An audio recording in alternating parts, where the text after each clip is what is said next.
అసలుకి నిన్న ఏం జరిగిందో మీకు అందరికి కూడా తెలుసు. చైర్మన్ గారు కుటుంబ సమేతంగా తిరుపతికి వచ్చారు, ఒక హోటల్లో బస చేశారు. ఆ విషయం స్వామీజీలకు కానీ హిందూ సంస్థల ప్రతినిధులకు కానీ మాకెవరికి తెలియదు. అది ఎలా ముందే వైసీపీ గంజాయి బ్యాచ్ వాళ్ళకి తెలిసిందో అర్థం కావట్లేదు. ఎలా ఉదయాన్నే హోటల్ కాడికి చేర్చుకున్నారు అంటే ఆయన మీద రెక్కి పెట్టి ఆయన హత్యా ప్రయత్నం చేయాలనుకునే వాళ్ళు మాత్రమే ఆయన ఎక్కడున్నాడో నిమిషం కనుక్కుంటారు. అలా కనుక్కున్నారు కాబట్టే నిన్నటి రోజున హత్యా ప్రయత్నానికి ఒడిగట్టారు గంజాయి బ్యాచ్. మాట్లాడితే అండి ఇదో మేము ప్రశ్నిస్తున్నాం, ఇవంతా నిజాలే. లడ్డూలో కల్తీ జరిగింది, పరకామణిలో దొంగ దగ్గర కరుణాకర్ రెడ్డి అనే గజ దొంగ దోచుకోవడం కానీ, ఇలా క్యూ లైన్లు గత 5 సంవత్సరాలు గంటల ధరబడి పనిష్మెంట్ ఇచ్చింది కానీ, ఈ వక్లామాతది కానీ, వరాహస్వామి కానీ, గోవిందరాజ స్వామి కానీ అన్ని ఎవిడెన్సులు ఉన్నాయి.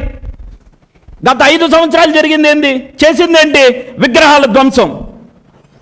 ఎక్కడో ఈ కరుణాకర్ రెడ్డి గారు కడప నుంచి వచ్చి ఇక్కడ ఫ్యాక్షన్ రాజకీయాలు చేస్తా అంటే మాత్రం మేము చూస్తూ ఊరుకోం. తిరుపతి అంటే ప్రశాంతతకు నిలయం. అలాంటి ప్రశాంతమైన వాతావరణాన్ని చెడగొడితే మాత్రం ఖబర్దార్ కరుణాకర్ రెడ్డి గారు, చూస్తూ ఊరుకునే ప్రసక్తి లేదు. మేమంటే ఏందో కూడా చూపించే రోజు వచ్చేసింది. తుమ్మిన దగ్గిన మీ గంజాయి బ్యాచ్ వాళ్ళ దగ్గర ప్రెస్ మీట్లు పెట్టించి లేనిపోని అపోహలు సృష్టించి దుష్ప్రచారాలు చేసి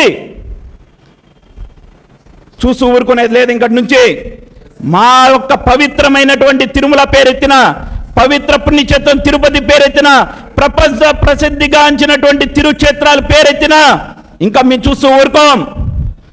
మాకు కూడా సహనం కొద్దిగానే ఉంటుంది కరుణాకర్ రెడ్డి గారు. ఆ సహనం నశింపబోతే మేమంటే ఏందో కూడా చూపిస్తాం. మీ పక్కన ఉన్నటువంటి 10-20 మంది ఎవరు వాళ్ళు అసలుకి గత ప్రభుత్వంలో గంజాయి అమ్మినోళ్ళు ఆధారాలతో సహా ఉన్నాయి. తిరుపతి మొత్తం గంజాయి సప్లై చేసిన వాళ్ళు, భూ కబ్జాలు చేసిన వాళ్ళు, పోలీస్ స్టేషన్లో సెటిల్మెంట్లు చేసిన వాళ్ళు పెట్టుకుని రోజుకు ఒక ప్రెస్ మీట్ పెట్టి తిరుమల, తిరుపతి, టీటీడీ ప్రశాంతతకు నిలమైనటువంటి వీటిల్ని భ్రష్టు పట్టిస్తున్నారు.